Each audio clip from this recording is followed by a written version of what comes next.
कहानी की शुरुआत में गैब्रियल की मॉम गैब्रियल को बर्थडे विश करती है, पर गैब्रियल का ध्यान उसकी बिल्ली पर था, जिसे देखकर वह बहुत खुश होता है। पर कुछ देर बाद उसकी खुशी डरावनी सपने में बदल जाती है। तभी उसे अपना पास्ट याद आता है, जिसमें गैब्रियल ने अपनी बिल्ली को चाकू से मार डाला था। ये देखकर उसकी मॉम को बहुत बड़ा शॉक लगा, पर गैब्रियल बड़ी मासूमियत से बोलता है, मैंने कुछ नहीं किया। ये बिल्ली कुछ दिनों से बहुत अजीब बर्ताव कर रही थी, तो मैं ये जानने की कोशिश कर रहा था कि इसे क्या हुआ है। सब कुछ जानते हुए भी उसकी मॉम उसे अपने सीने से लगाकर बोलती है, कोई बात नहीं बेटा, हम इसके बारे में पता लगा लेंगे, तुम फिक्र मत करो, सब ठीक हो जाएगा। तभी गैब्रियल बताता है, मौत हमेशा से मुझे आकर्षित करती रही है, पर मेरी मॉम को पहले ही समझ आ गया था कि मैं दूसरों की तरह नहीं हूँ। उन्हें लगता था कि मुझे हर समय व्यस्त रखने से मैं अपनी ये हरकतें छोड़ दूंगा, और कुछ समय तक मैं ठीक भी रहा। पर एक दिन कराटे क्लासेस के दौरान मैंने एक लड़के को बुरी तरह से पिटा। मेरा मुझ पर कोई भी कंट्रोल नहीं था। जब मॉम ने मुझे रोकना चाहा तो मैंने उन पर भी हाथ उठाया। फिर भी उन्होंने मुझे बड़े प्यार से कहा, कोई बात नहीं बेटा, सब ठीक हो जाएगा। मुझे लगता है कि वह पहली और आखिरी बार था जब मुझे बहुत बुरा महसूस हुआ। उसके बाद मैंने वह सब कुछ किया जो मैं उन्हें यह विश्वास दिलाने के लिए कर सकता था कि मैं सामान्य हो गया हूँ। पर एक दिन बर्तन धोते हुए मॉम के हाथों से प्लेट टूट गई और उनके हाथ कांपने लगे। फिर वे नीचे गिर पड़ी और कैंसर ने कुछ ही महीनों में मॉम की हालत बेहद खराब कर दी। और जब वह मौत की कगार पर थी तब उन्होंने मुझे सब कुछ सच सच बता दिया। बेटा, मुझे वह जगह मिल गई जहाँ तुम जानवरों को दफनाते थे। मैं जानती हूँ कि यह सब तुम्हारे बस में नहीं, तुम तो बस मुझे खुश देखना चाहते थे, पर मैं अब मरने वाली हूँ। पर मरने से पहले तुमसे कुछ चाहती हूँ। तुम मुझसे वादा करो कि अपने गुस्से को कभी इंसान के ऊपर हावी मत होने देना, जब तक कि तुम्हें खुद को बचाना न हो। लेकिन अगर तुम ऐसा करने के लिए मजबूर हो तो ध्यान रखना कि तुम इसका इस्तेमाल किसी ऐसे व्यक्ति पर ही करना जो इसके लायक हो। फिर हमें कुछ सालों के बाद का समय दिखाया जाता है। गैब्रियल अब बड़ा हो चुका है। कॉलेज कैंपस में टीचर सभी स्टूडेंट को बस में जल्दी बैठने के लिए बोल रहे हैं। तभी गैब्रियल का फ्रेंड डिगो गैब्रियल से बोलता है, अरे वाह, सबसे अच्छी सीट खाली है। बीच वाली सीट सबसे अच्छी होती है। ये दो इमरजेंसी एग्जिट के ठीक बीच में और फ्रंट सीट पर बैठे टीचर्स से दूर, बिल्कुल टॉयलेट के पास। पर गैब्रियल इस पर कुछ ज्यादा रिएक्ट नहीं करता और हल्की आवाज में बोलता है, तुम कह रहे हो तो ठीक ही होगा। तभी बस की दूसरी तरफ से केविन की आवाज आती है, जो कॉलेज में सबसे टफ दबंग लड़का है। हटो यहाँ से, ये सीट मेरी और मेरे दोस्तों की है। पर लड़के नहीं हटते और उल्टा बहस करने लगते हैं, जिससे केविन बहुत गुस्सा होता है और लड़के का कॉलर पकड़ लेता है। तभी क्लास का मॉनिटर सेड्रिक केविन से बोलता है, रुक जाओ केविन, उन्हें छोड़ दो, वरना मुझे अगली क्लास काउंसिल में तुम्हारी इस हरकत के बारे में बताना पड़ेगा। ये सुनते ही केविन उसकी तरफ देखते हुए बेरुखी से बोलता है, सेड्रिक, तुम्हें लगता है कि तुम क्लास मॉनिटर हो तो तुम मुझ पर अपना हुक्म चलाओगे? अगर पिटना नहीं चाहते तो अपने काम से काम रखो। ये सब डीगो और गैब्रियल दूर से देख रहे थे। फिर गैब्रियल सोचने लगता है, क्या इतना हंगामा एक सीट के लिए हो सकता है? नहीं, बात कुछ और है। केविन सबको ये दिखाना चाहता है कि वो दबंग है, चाहे फिर बात एक मामूली सीट की ही क्यों ना हो। लेकिन सेड्रिक तो केविन को पहले से जानता है, पर आज क्यों उसने उसके सामने बोलने की हिम्मत की? शायद वो ये जताना चाहता है कि क्लास मॉनिटर होने के नाते मैं सबकी परवाह करता हूँ। उसी वक्त बस के अंदर टीचर आते हैं और सभी को शांति से बैठने के लिए बोलते हैं। लेकिन केविन का मन अभी शांत नहीं हुआ था। वह सेड्रिक की ओर तिरछी निगाहों से देखते हुए धीमी आवाज में फुसफुसाता है, ये आज टीचर के कारण बच गया, पर अगली बार ऐसा नहीं होगा। फिर टीचर सभी को आमोदित करते हुए, बहुत बढ़िया, तो क्या सभी आ चुके हैं? तभी एक लड़की अपना हाथ उठाते हुए बोलती है, सर अभी तक मेलिसा नहीं पहुंची है। फिर हमें मेलिसा दिखाई जाती है, जो बस की ओर भागते हुए सभी से बोल रही होती है, मैं आ गई, मेरे लिए रुको। जब मेलिसा बस के अंदर आती है, टीचर उसे डांटते हुए, तुम ही हो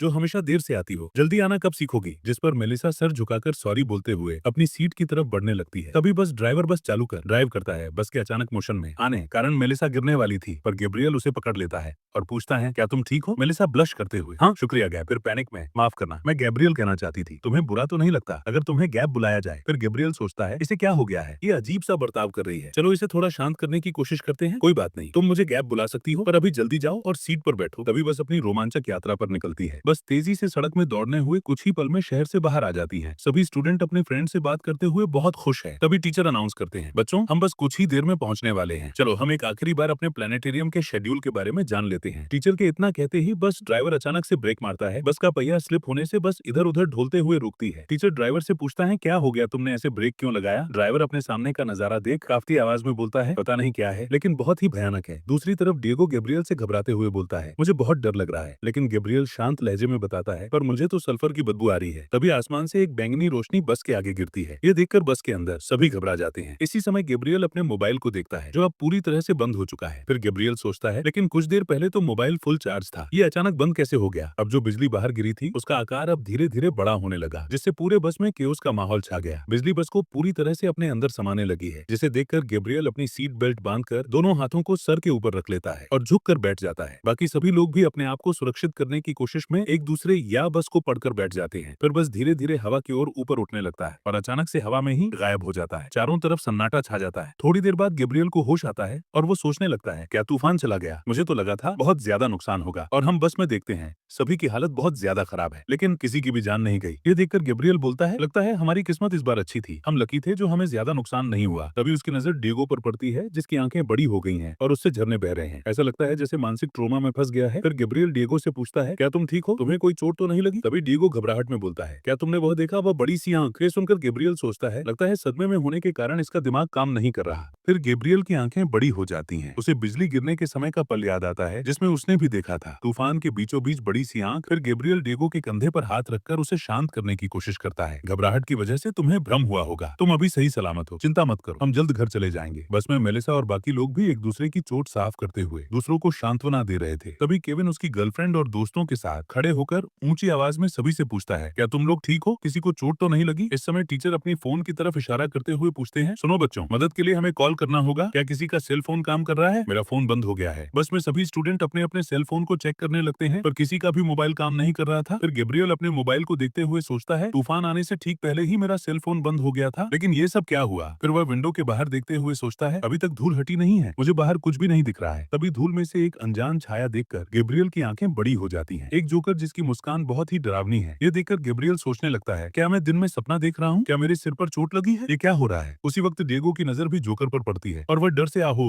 वो कौन है? तभी बस के बाकी लोग भी उस जोकर को देखकर डर जाते हैं और बस का माहौल भयावह हो जाता है। ये देखकर गैब्रियल बोलता है, दूसरे लोग भी इसे देख सकते हैं? क्या यह चीज सच में है? उसे अपनी आंखों पर भरोसा नहीं हो रहा है। उसी समय केविन डरे हुए लहजे में, हे भगवान, ये अजीब सा दिखने वाला आदमी कौन है? जोकर सभी इंसानों की तरफ देखते हुए भयानक स्माइल के साथ बोलता है, हम ये लोग काफी दिलचस्प हैं। फिर ऊपर उछलकर शैतान वाली हंसी हंसता है। ये सुनते ही गैब्रियल की आंखें बड़ी हो जाती हैं और वो गहरी सोच में चला जाता है। क्या उसने हमसे बात की? बस में सभी लोगों की आंखें बड़ी हो जाती हैं। तभी जोकर बड़ी स्टाइल से बस के सामने आता है और सभी को बड़े अदब से झुककर नमस्कार करते हुए, कृपया सब लोग बस से बाहर आ जाओ। ये सुनते ही सभी के चेहरे गंभीर हो जाते हैं। कोई भी बस से उतरने की हिम्मत नहीं करता। जब कुछ देर बाद भी बस से कोई नहीं उतरता, तब जोकर शैतानी हंसी के साथ गुस्से से, मैंने कहा बाहर निकलो। ये सुनते ही दहशत के मारे सभी लोग जल्दबाजी में बस से उतरते हैं, लेकिन केविन की गर्लफ्रेंड और उसका दोस्त बहुत डरे हुए थे। फिर केविन की गर्लफ्रेंड केविन से पूछती है, हम कहाँ पर हैं? लेकिन केविन के पास इसका कोई सरल उत्तर नहीं था, तो वह झुंझुनाहट में बोलता है, मुझे नहीं पता, लेकिन मुझे कुछ ठीक नहीं लग रहा है। तभी मेलिसा की नजर आसमान में पड़ती है जिससे वो घबरा सभी को आसमान की तरफ देखने के लिए बोलती है। जब सब आसमान की तरफ देखते हैं, सभी की आंखें बड़ी हो जाती हैं। मुंह खुला का खुला रह जाता है, मानो उनके पैरों तले जमीन खिसक गई, क्योंकि वे सभी पृथ्वी पर नहीं बल्कि किसी और ही ग्रह पर है, जहाँ के आसमान में दो मून हैं। ये देखकर गैब्रियल की होठों में गहरी और शैतानी मुस्कान आती है। इस वक्त जोकर अपनी सिग्नेचर हंसी के साथ क्राउड को संबोधित करता है, जिसे सुनकर क्राउड के एलियन भी भारी उत्साह के साथ चेयर करने लगते हैं। ये देखकर बस के सभी लोग और भी ज्यादा भयभीत हो जाते हैं। पहले ही वे सब दूसरे ग्रह पर आ चुके थे और अब वे सभी अजीब से और अनजाने एलियंस के बीच है। तभी जोकर भयानक हंसी के साथ स्पीच देने लगता है, घटिया और बिगड़ैलों, कपटी और अधर्मियों, एरिना में तुम्हारा स्वागत है। मैं आपका स्पीकर हूँ और मैं इस उत्सव में पूरे दिन आपके साथ रहूंगा। तैयार हो जाइए रक्तपात भरे इस दिन का साक्षी बनने के लिए, जहाँ हमारा भरपूर मनोरंजन करने के लिए और महाशक्तियों के सम्मान में अनेक योद्धा एक दूसरे को चुनौती देकर जीत हासिल करने के लिए मचाएंगे भयंकर मारकाट। फिर जोकर इंसानों की तरफ इशारा करते हुए बोलता है, आगे होने वाली इन लड़ाइयों से हर तरफ भयंकर गुस्सा होगा और इन लड़ाइयों में मरने वालों की चीखों से पूरा ब्रह्मांड गूंज उठेगा। ये सुनते ही गैब्रियल की आंखें बड़ी हो जाती हैं और वह उत्तेजित हो जाता है, लेकिन तभी उसे फिर से जोकर की आवाज सुनाई देती है, जो इंसानों को एक बकरे की तरह कुर्बानी की वस्तु समझ रहा था। फिर वह टीचर से, ए इंसान, तुम किस ग्रह पर रहते हो? टीचर घबराते हुए उसे बताता है, पृथ्वी से। जोकर हवा में उछलकर एरिना में अनाउंस करता है, पृथ्वी के इंसान आज कुर्बानी के लिए चुने गए हैं। यह सुनते ही एरिना के चारों ओर एलियनों के शोर उत्साह से गूंजने लगती है, जिसे सुनकर डिएगो अपने कान बंद कर लेता है और गैब्रियल से पूछता है, क्या हमें वे मॉन्स्टर खा जाएंगे? लेकिन तभी फिर से जोकर बोलता है, इस एरिना में आज तक किसी के साथ नाइंसाफी नहीं हुई है, इसीलिए हम चाहते हैं इंसान अपनी रक्षा खुद करें। जोकर के इतना कहते ही जमीन के अंदर से टेबल प्रकट होते हैं, जिसमें बहुत सारे हथियार थे। जब हथियार प्रकट होते हैं, तब जोकर बोलता है, इंसानों को हमारे जैसे किसी एक राक्षस से खुद को जिंदा बचाने की कोशिश करनी होगी। ये सुनते ही एरिना के चारों तरफ एलियन और मॉन्स्टरों की शोर गूंजने लगती है। उसी वक्त इंसानों की तरफ उग्र लिनिडियस का झुंड हाथों में हथियार लिए तेजी से बढ़ने लगते हैं। फिर हमें केविन और उसके साथी दिखाए जाते हैं, जो डर के मारे केविन के पीछे आ गए थे। पर केविन गुस्से में अपने दांत भींचते हुए अपने साथियों से कहता है, जल्दी करो, हथियार उठा लो। तभी दूर हमें गैब्रियल अपने चेहरे पर मुस्कान लिए सोचता है,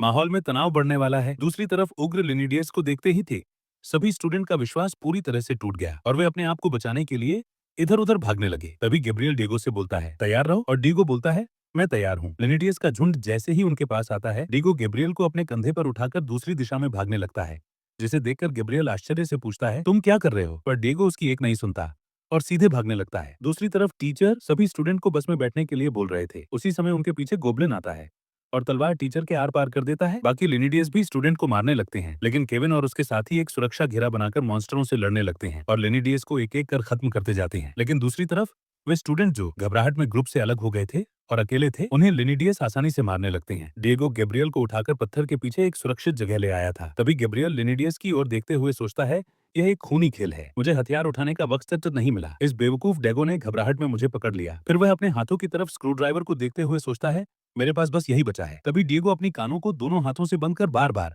ये सच नहीं है, ये सच नहीं है, ये सच नहीं है बोलने लगता है, जिसे देखकर गैब्रियल सोचता है, लगता है ये सदमे में आ गया, अब ये मेरे किसी काम का नहीं है। कैसा रहेगा अगर मैं उस ग्रुप में शामिल हो जाऊं, इसमें मेरे जिंदा बचे रहने की संभावना बढ़ जाएंगी। फिर डिएगो की तरफ गंभीर निगाहों से देखते हुए सोचने लगता है, मुझे इसे यही छोड़कर जाना होगा। उसी समय मेलिसा चीखते हुए मॉन्स्टर से दूर भाग रही थी और मॉन्स्टर मेलिसा की गति को मैच नहीं कर पा रहा था, जिसे देखकर गैब्रियल सोचता है, क्या वो हमेशा से ही इतनी तेज दौड़ती है? तभी उसका पैर खून की धारा पर पड़ता है और उसका बैलेंस बिगड़ जाता है, जिससे वो जमीन पर धड़ाम से गिर पड़ती है। तभी गोब्लिन शैतानी मुस्कान के साथ उसकी तरफ तलवार उठाकर बढ़ने लगता है। ये देखकर अपना गैब्रियल सोचता है, उसका बचना तो नामुमकिन है। लेकिन तभी उसकी बगल से डिएगो तेजी से मेलिसा की तरफ जाता है। ये देखकर गैब्रियल थोड़ी देर के लिए चौंक जाता है, लेकिन डिएगो के जुनून और ताकत के सामने गोब्लिन एक ही पंच में उछलकर दूर जा गिरता है। यह देखकर डिएगो को भी अपनी ताकत पर भरोसा नहीं होता और अपने मुक्के को देखने लगता है, लेकिन मेलिसा की नजर उसे एक मसीहा की तरह देख रही थी। वह उसका शुक्रिया अदा करती है। उधर गैब्रियल उसकी ताकत और फुर्ती देख सन्न रह जाता है और सोचता है, मैं नहीं जानता यह कैसे हो गया, जरूर जोश जोश में ही हो गया होगा। इसके जैसे लंबे चौड़े आदमी में इतनी फुर्ती नहीं होनी चाहिए। तभी गोब्लिन मेलिसा और डिएगो की तरफ हमला करने के लिए बढ़ते हैं। ये देखकर गैब्रियल मेलिसा और डिएगो को चिल्लाकर बताता है, कूदो जितनी ऊंची कूद सकते हो। ये सुनते ही मेलिसा और डिएगो ऊंची छलांग लगाते हैं और गोब्लिनों का वार खाली जाता है। तभी गैब्रियल तेजी से लिनिडियस की ओर बढ़ता है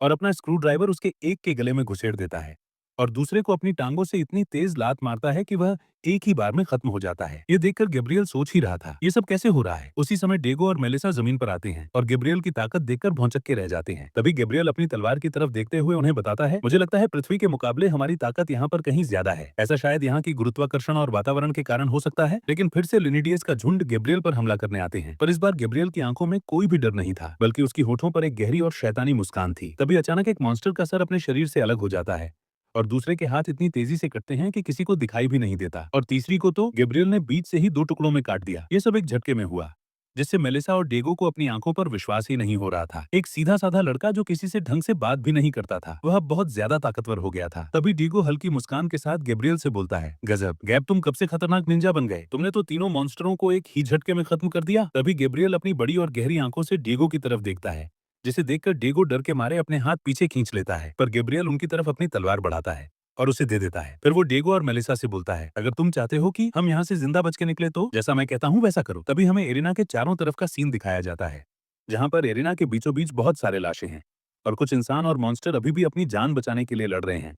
लेकिन एरिना में क्राउड, जिसमें अजीब अजीब नस्ल के एलियन है, इस लड़ाई को एंजॉय कर रहे हैं। तभी सीन शिफ्ट होता है और हमें गैब्रियल, डिएगो और मेलिसा दिखाए जाते हैं, जो एक पत्थर के पीछे चुपकर है। तभी गैब्रियल डिएगो और मेलिसा को अपना प्लान बताता है, देखो एरिना के उस तरफ एक बड़ा ग्रुप है जिसमें 5 लोगों के पास हथियार है। एलियन उन पर हमला नहीं कर रहे हैं, वे अपने लिए आसान और कमजोर शिकार ढूंढ रहे हैं। हमारी गलती यह है कि हम लोग घबराहट में बिखर गए। अगर हमें जिंदा रहना है तो हर हाल में केविन और उसके ग्रुप में शामिल होना होगा। फिर गैब्रियल जमीन पर नक्शा बनाते हुए समझाने लगता है, हमें अगले सुरक्षित स्थान में जाने के लिए सबसे सीधा और खतरनाक रास्ता लेना होगा, लेकिन जितना हो सके लड़ाई को अवॉइड करना। फिर वह मेलिसा और डिएगो की तरफ देखते हुए पूछता है, क्या तुम तैयार हो, जिस पर दोनों भारी विश्वास के साथ हामी भरते हैं और बोलते हैं, हमें तुम पर पूरा भरोसा है गैब। और वे तीनों हाथों में हथियार लिए तेजी से केविन के ग्रुप की ओर भागने लगते हैं। तभी उनके सामने एक गोब्लिन आ जाता है, जिसे गैब्रियल आसानी से खत्म कर आगे बढ़ता है। फिर डिएगो की नजर बाकी स्टूडेंट पर पड़ती है, जिसे देखकर उसके चेहरे का भाव बदल जाता है। उनकी आंखों में मौत का डर डिएगो को साफ साफ दिखाई दे रहा था। डिएगो अपने आप को रोक नहीं पाता और उन्हें बचाने के लिए मैदान में कूद पड़ता है। उसकी आंखों में बहुत गुस्सा था। तभी डिएगो गोब्लिन के हाथों को पकड़ता है और उखाड़ देता है और बाकियों को एक एक कर खत्म करते जाता है। उसी समय गैब्रियल की नजर उस पर पड़ती है, वो लोगों का ध्यान कुछ ज्यादा ही अपनी ओर खींच रहा है। ये ठीक नहीं है, ऐसे तो प्लान फेल हो जाएगा। तभी सभी लिनिडियस की नजर डिएगो पर पड़ती है। उसकी ताकत को देख एक पल के लिए वे भी घबरा जाते हैं। तभी गैब्रियल सोचता है, अगर ऐसा ही चलता रहा तो ये लोग जल्द ही इसे काबू में कर लेंगे, फिर खेल खत्म। फिर उसकी आंखों में हल्की चमक आती है, यह ध्यान भटकने का अच्छा तरीका है। अगर हम उसे यहीं छोड़ दें तो हम इसका फायदा उठाकर दूसरों के साथ जुड़ सकते हैं। तभी मेलिसा गैब्रियल से चिल्लाते हुए बोलती है, गैब्रियल चलो, हमें डिएगो की मदद करनी होगी। यह सब देखकर गैब्रियल को कुछ भी नहीं सूझ रहा था। तभी उसे एक आइडिया आता है, रुको जरा, हाँ शायद इससे काम बन जाए। तभी गैब्रियल चिल्लाते हुए, सब लोग मेरी बात सुनो, तुम लोग अगर खुद को बचाना चाहते हो तो मेरे साथ आ जाओ। तभी मेलिसा के हाथों पर एक गॉब्लिन हमला कर उसे घायल कर देता है, पर गैब्रियल गॉब्लिन के सीने में अपनी तलवार धंसाकर उसे बचा लेता है और मेलिसा से से पूछता है, क्या तुम ठीक हो? दर्द में कहराती हुई मेलिसा गैब्रियल को धन्यवाद बोलती है। उधर डिएगो सभी गॉब्लिन को एक एक कर अपने मुक्कों से खत्म करते जा रहा है। तभी उसका साथ देने के लिए गैब्रियल भी पहुंच जाता है और मॉन्स्टरों को मारने लगता है। जब कुछ देर बाद भी उनकी मदद के लिए कोई नहीं आता, तब गैब्रियल अपनी दांत भींचते हुए सोचता है, क्या यार, किसी को फर्क ही नहीं पड़ा। अपनी जान बचाने के लिए कुछ लोग इस बात का फायदा उठा रहे होंगे। वे लड़ाई नहीं करना चाहते, केवल अपनी जान बचाना चाहते हैं। मुझे भी ऐसा ही करना चाहिए था और उन लोगों को उनकी किस्मत के भरोसे छोड़ देना चाहिए था। मैं भी कितना बेवकूफ हूँ, दूसरों के लिए अपनी जान जोखिम में क्यों डालूं? ये समझदारी नहीं है। अब हम अकेले पड़ चुके हैं। तभी एक गॉब्लिन गैब्रियल पर पीछे से हमला करता है। जब तक गैब्रियल को यह एहसास हुआ तब तक बहुत देर हो चुकी थी। अब उसे अपनी मॉम की परछाई दिखाई देने लगती है। तभी हवा में खून की धारा बहती है और गैब्रियल की आंखें चौड़ी हो जाती हैं। उसके सामने केविन हाथ में तलवार लिए खड़ा था। माफ करना दोस्त, हमें आने में देर हो गई। फिर केविन एरिना में चिल्लाते हुए जोशीले आवाज में सभी से बोलता है, तो फिर क्या फैसला किया तुम लोगों ने? लड़ना है या मरना है? अगर नहीं लड़ोगे तो मर जाओगे। चाहे हथियार लो, पत्थर लो या अपने हाथों का इस्तेमाल करो, लेकिन लड़ो। अगर तुम सबको घर जाना है तो लड़ना ही होगा। ये सुनते ही सभी स्टूडेंट में जोश भर जाता है और वे सब केविन का साथ देने के लिए तैयार हो जाते हैं। सबकी हालत बहुत खराब थी, पर उनके पास केविन की बात मानने के अलावा कोई चारा नहीं था। फिर केविन, उसकी गर्लफ्रेंड डेगो और गैब्रियल मिलकर मॉन्स्टरों पर धावा बोलते हैं। ये देखकर थोड़ी देर के लिए मॉन्स्टरों के चेहरों पर चिंता की लकीरें दिखाई देने लगती हैं। पर इस प्लेनेट पर इंसानों की ताकत और फुर्ती इतनी बढ़ चुकी है कि मॉन्स्टरों को अफसोस करने का मौका तक नहीं मिलता। वे इंसानों के हाथों आसानी से मारे जाने लगते हैं। ये देखकर जोकर हंसते हुए कहता है, आज का पूरा दिन हैरानी भरा रहा है, सबकी उम्मीदों से बिल्कुल अलग। एरिना के चारों ओर बैठे दर्शक एलियन जो इस मुकाबले का आनंद ले रहे हैं, हर्ष और उल्लास के साथ चीयर करने लगते हैं। मामूली से इंसानों ने सभी मॉन्स्टरों को मार डाला। एरिना के मैदान में चारों तरफ खून ही खून बिखरा था। तभी केविन अपनी गर्लफ्रेंड को बाहों में लेकर जोकर से पूछता है, तो फैसला हो गया? क्या हम घर जा सकते हैं? केविन की आवाज सुनकर जोकर की हंसी और भी गहरी हो जाती है। फिर वह सभी इंसानों को घूरते हुए कहता है, क्या तुम्हें लगता है कि तुम जिंदा बच पाओगे? अभी तो दूसरा राउंड बाकी है। जोकर के इतना कहते ही एक विशाल दरवाजा खुलता है, जिसमें धुएं के बीच एक विशालकाय मॉन्स्टर की परछाई दिखाई देती है। जब सभी की नजर उस पर पड़ती है तो उनका मनोबल टूट जाता है। केविन दांत पीसते हुए बोलता है, क्या बेहुदा मजाक है। जब मॉन्स्टर धुएं से बाहर आता है तो उसकी विशालकाय शक्ल देखकर सभी की आंखें डर से फैल जाती हैं। वे सोचने लगते हैं, क्या हम वाकई इसे हरा पाएंगे? तभी जोकर गहरी मुस्कान के साथ चिल्लाता है, वाह हा, मुझे पता था कि तुम्हें यह पसंद आएगा। ये है स्कोह के चंद्रमा का ट्रोल योद्धा। मैंने इसका नाम रखा है स्कार्ग द क्रशर। तभी वह लाल दैत्य अपने दोनों हाथ हवा में उठाता है और अपनी ताकत का प्रदर्शन करने लगता है। फिर जोकर कमेंट्री करते हुए एरिना में स्कार्ग के बारे में जानकारी देता है।